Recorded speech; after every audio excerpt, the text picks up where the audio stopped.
Hello everyone! Welcome back to my channel. So for today's video ay ito namang tutorial ng gandang-gandang syalang sling bag na ito ang ituturo ko sa inyo. So i-ready nyo na ang inyong mga materials at tayo ay gagawa na para makabenta tayo ng marami. So umpisahan na natin ang ating tutorial.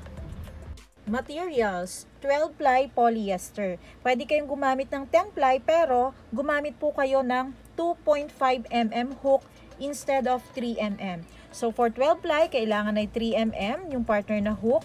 Gagamit din tayo ng handmade tag. Bahala na kayo kung anong klaseng handmade tag yung gusto nyong gamitin para sa inyong bags. At itong ating leather base, ilalagay ko na lang ang size dyan sa ating description or sa comment section. Ilalagay ko din ang link kung saan po kayo pwedeng makabili ng mga materials.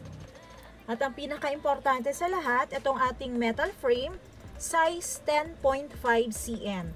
Kailangan din natin ng sling para sa ating bag, syempre.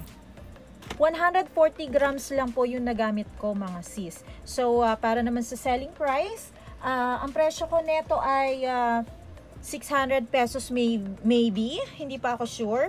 600 pesos, pwede nyo pa po itong presyohan ng mas mataas. Dahil ako kasi, alam nyo na, mura lang ang bili ko doon sa mga materials and kaya kong gumawa ng isang bag sa loob ng 4 na oras.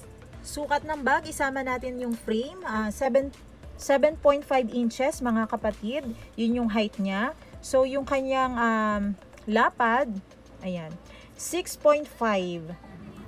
So yung kapal naman niya, nasa 2.5 siya mga sis, yung kapal nito, okay?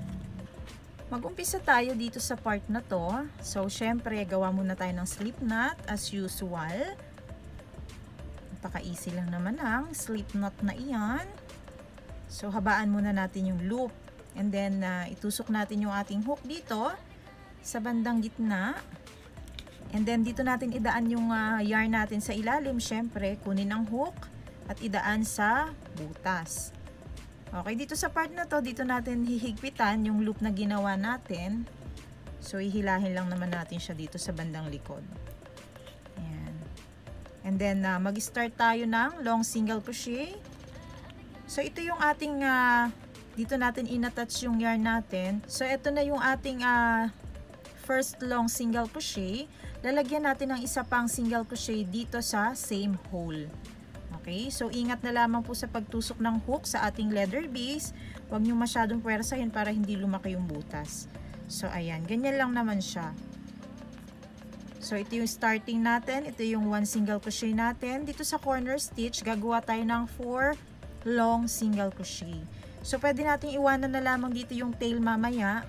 Mamaya na natin yan asikasuhin. So let's single crochet here sa first corner. Ito yung first, second, third, and fourth. Ayan, gawa tayo ng 4 long single crochet here. 1, 2,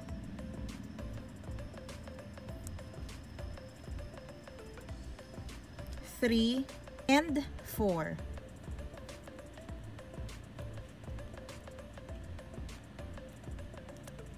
I-check nyo din agad yung likod ng ginagawa ninyo, kung malinis ba, kung halimbawa may mga naiwan na thread, edi ulitin nyo na lang po ulit. So meron na tayong 4 single crochet dito. Dito sa side holes, gagawa tayo ng tigda 2 single crochet. So ito yung side hole, so mo isama ito dahil ito ay corner hole. So we have 1, 2, 3, 4, 5, 6, 7, 8, 9. Okay, 9 holes na gagawa natin ng tigda 2 single crochet. So ito yung first.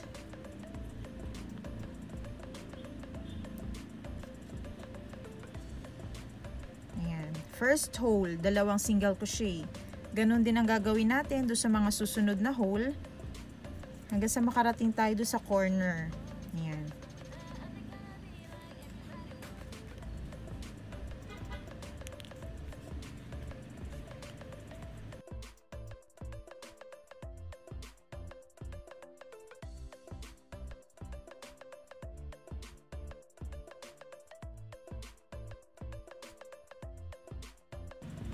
At dahil nandito na tayo sa second corner hole, gagawa natin siya ng 4 na single crochet. let's work on 4 single crochet into this hole. 1, 2, 3, and 4. Pagdating dito sa part na to, 2 single crochet lang. 1, 2. Corner hole, 4 single crochet.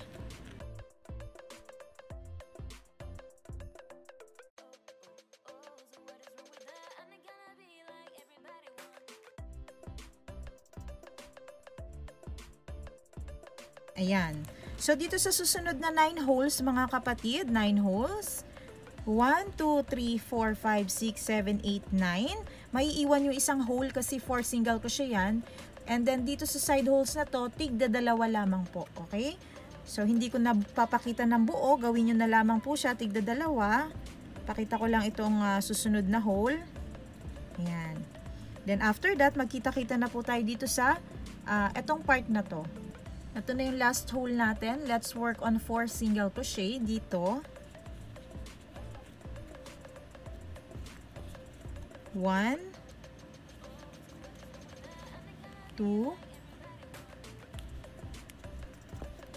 3, and 4.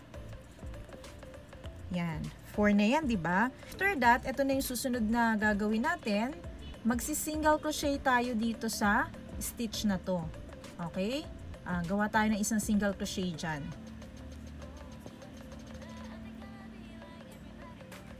So, eto na. Yung ganito na yung itsura niya.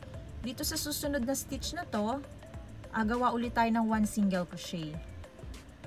So, this time, yung tail, itinatago na natin siya mga sisa. Isasabay na natin siya sa ating ginagawa. So, pag gawa natin ng single crochet dito, kunin na yung tail, ilagay sa ibabaw ng hook, and then grab na natin yung yarn to work single crochet, and then ayan, tuloy-tuloy lang. So meron na tayong 2 single crochet, 1 and 2. Pagdating dito sa mga corner stitches natin, gagawa tayo ng mag-i-increase tayo. So paano ba yung increasing? Yun yung paglalagay ng stitch na ginagamit ninyo sa iisang hole or stitch. So dahil single crochet yung ginagamit nating stitch dito, 2 single crochet ang ilalagay natin sa isang stitch or hole. Ayan. So, 3 times tayo mag-i-increase. 1, 2, and 3. 1 single crochet.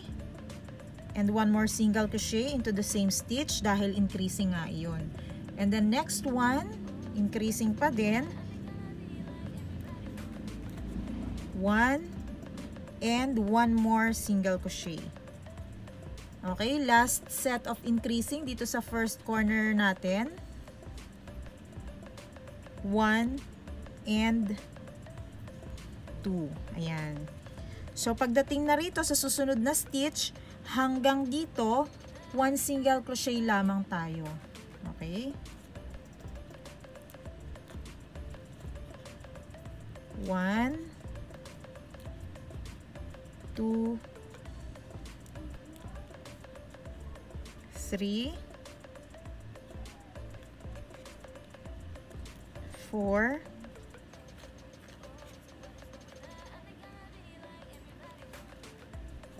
5,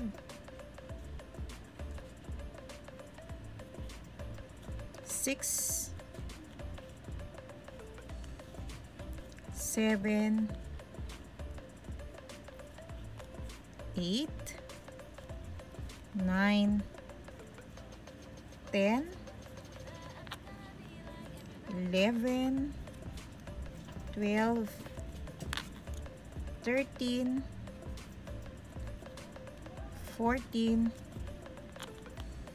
15, 16, 17, 18, and 19. Pang 19 siya. Okay, after 19 single crochet, gagawa na tayo ng 3 increasing dito sa corner stitches. So, 1, 2, 3. 1, 1 increase, 2 increase, 3. Okay, ito yung pangatlong increase natin. And then sa susunod na stitches, single crochet na lamang, hindi increase, 1 single crochet in each stitch. Okay, so let's work on 1, 2, and 3. Dahil nandito na tayo sa corner stitches mga sis, increasing ulit tayo 3 times. So 1, 2, 3. 1 increase,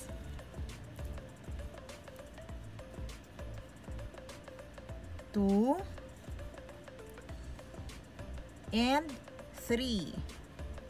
So ulitin lang natin yung ginawa natin doon sa kabilang side. Single crochet lang tayo, 19 single crochet starting from here hanggang dito sa stitch na to. So magkita-kita na lang tayo dito. Tapos natin ang 19 single crochet sa side na to, gagawa ulit tayo ng 3 increase. So ito yung first increase natin, second increase, and third increase. Ayan. So natapos na yung ating round na ito. So we have first round, yung paglalagay ng stitches dun sa ating leather base. Second round, yung ating pure single crochet lamang. Wala tayong long and short. So dito, ito na yung starting ng ating third round. Okay? So makikita nyo itong pagitan na to, itong butas na to, lalagyan natin siya ng single crochet. Okay? Ito lang, kasunod lang mismo nung last increase natin. Lagyan natin ng single crochet dito. Ayan. As you can see, ito yung kapartner niya, di ba? Do sa previous round. Yan yung kapartner nitong top na to. So gagawa tayo ng magic dito. I-occupy din natin ito for long single crochet. Okay? Kunin natin siya dito, itusok natin dito lang mismo sa ilalim niya. Maglo-long single crochet tayo. Matatakpan itong top chain na ito. So ayan, pakita ko. Dito lang sa mismong ilalim, mag-long single crochet tayo. So ganito ang naging itsura niya. Susunod, makikita mo yung kasunod lang mismo na top chain, mag-short single crochet tayo. Ibig sabihin, yung hook natin idadaan natin dito sa top chain, sa taas lang, sa ibabaw lang. Okay? Doon sa mga nalilito, marami pa kasi mga nagtatanong sa akin. So naguguluhan sila. Okay? After that, long single crochet na tayo dito. Kita nyo to, i-trace nyo. Itong top chain na ito, i-trace ninyo dito sa baba. Doon tayo maglo-long single crochet. Itusok nyo yung hook nyo dito. Ayan. Pagkatapos, yung kasunod, madali lang naman titingnan nyo lamang, imo-monitor nyo lamang yung mga top stitches para maiwasan yung pagdodoble-doble ng stitch. In short at long single crochet, once lang po yun mangyayari. Dito lang yun sa beginning ng ating spike stitch. So doon sa mga susunod na stitches, kailangan hindi na po mauulit yon. Once na lamang yung short single crochet sa isang stitch, and once lang din yung long single crochet sa isang stitch. Okay, so natapos yung long single crochet natin dito. Ito yung susunod na stitch, which is short dapat. Ang spike stitch ay alternate lamang naman ng long and short yon. So okay, ito i-trace ulit. Ito yung top chain natin. I-trace nyo lang ulit dito sa ilalim. Doon naman yung long single crochet. Okay, so ano ba ang kasunod? Short ulit doon sa susunod. Ayan. Kita nyo ito? I-trace nyo doon sa baba. Huwag ido-doble-doble. So, ganyan lang yan hanggang matapos na natin itong bag. Dire-diretso na po ito mga kapatid. Ayan. So, alternate na siya. Long and short. Long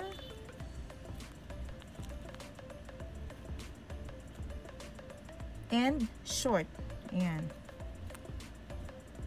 So, So, iikot natin yan mga kapatid at magkita-kita tayo dito sa part na ito ha. Okay, ganito na itsura niya mga kapatid after 1 round of spike stitch. Okay, so andito tayo sa part kung nasaan nandito yung ating last increase. Okay, ibig sabihin ito yung last, kasi last. Okay, ito yon.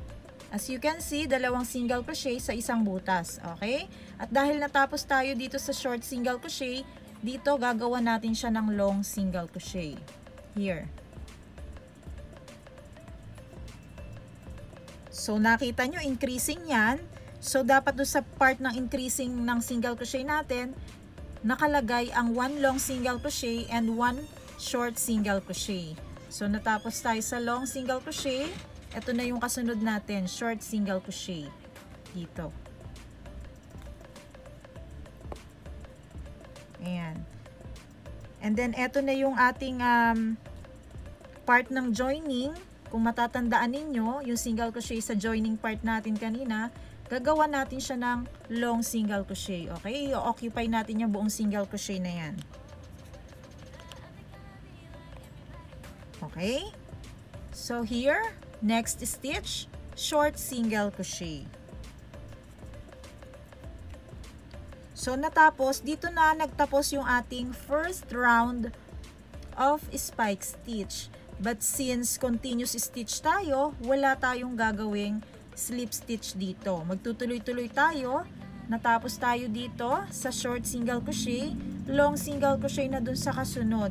So, ano na yan? Second round na ng spike stitch. Spike stitch ha. Yan. So, tuloy-tuloy na lamang po yan mga kapatid. Iikot na lamang yung ating spike stitch hanggang sa tumaas na siya kung gaano kataas po yung gusto ninyong gawin para dun sa inyong bag. So, ito siya. Sukatin nyo na lang kung gaano kahaba or kung gaano kataas yung gusto nyo pong gawin na spike stitch. Para sa akin, ganito kasi saktuhan na to. Pag nilagay mo yung cellphone, kaunting allowance siya. Tapos lalagyan pa naman natin ng single crochet ito. 7.25 inches po yung taas ng aking bag na ginagawa. And then para dun sa kanyang lapad, 6.5. So ang mga sukat natin ay hindi magkakaparehas. Depende po yan sa tension natin. Ayan, ituloy-tuloy nyo na lamang po yan. So kung ganito nakataas yung ginagawa ninyo, magiging ganito ang itsura niyan. Huwag po kayong mag-worry kapag halimbawa ay nakailang rounds pa lang kayo, nag-uumpisa pa lang kayo, ay naguhugis bangka siya. Huwag kayong mag-alala kasi normal po yun ha. As you can see from here, do sa ating bottom, pag ganun talaga siya. Hanggang sa tumaas siya, lalaki pa po yung kanyang size. Ayan, igilid na po natin ito. Since na-explain ko naman na sa inyo ng maayos, I hope it's maayos. And ito na yung itutuloy ko. Okay? Doon sa pagtatapos, yung pinaka-last stitch ng ating spike stitch, ganito yan mga sis. Remember kung saan tayo nag-attach ng ating yarn.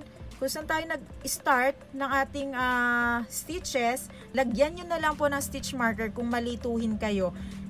Lagyan nyo ng stitch marker para matandaan ninyo na doon tayo mag-i-end ng ating stitch pagdating sa top. Okay?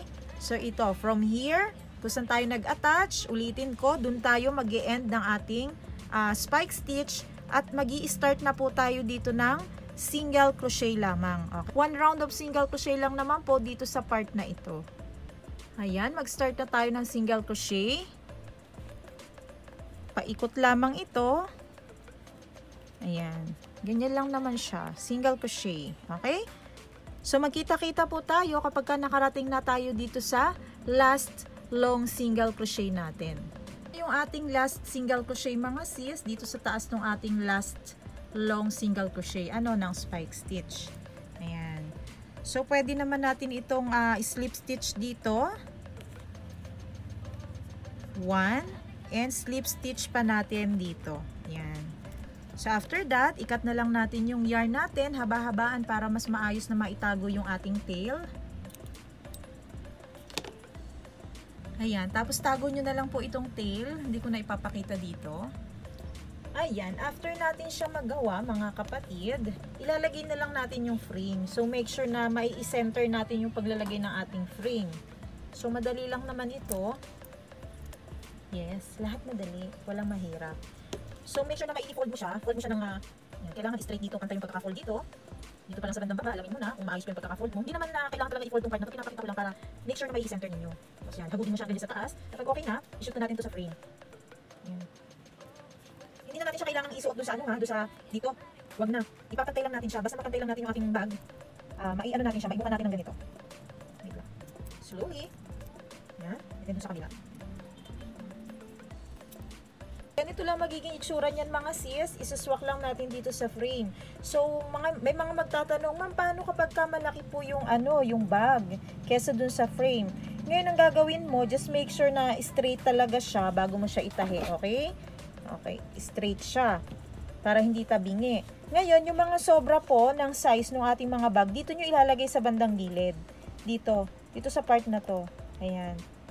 So, dito mo siya, isisiksik mo siya dyan sa kabilang side at saka dito sa kabilang side. Kapag malaki yung sukat ng bag na nagawa ninyo, compare dun sa frame. Hindi pwede yung malaking-malaki mga sisa. Okay lang yung kaunting laki. Pero hindi yung to the point na lalabas na dito yung bag. Okay? So, kapag ganun kalaki po yung sobra dun sa side, kapag ganun kalaki yung inilaki ng bag na ginagawa ninyo, ay mali na po iyon. So, you know, tas-tas is the key. And then, tatahiin na lang natin siya. Ayan, sa pagtatahi naman mga sis, medyo ibang diskarte yung papakita ko sa inyo. So, doon sa mga dating tutorial ko, dito tayo nag-uumpisa, either here or dito sa kabilang side. So, this time, dito naman tayo mag-uumpisa sa side na ito. Okay, double check muna bago itahi. So, dito tayo mag-start. Hindi na natin kailangang ipasok itong labi ng bag doon sa ilalim ng frame, sa loob ng frame. So, wag na. Basta, ang magagawa ninyo, basta swak, anong tawag ito? Basta, match na match lang. Pantay yung tusok nyo dito sa bag at saka doon sa butas, okay?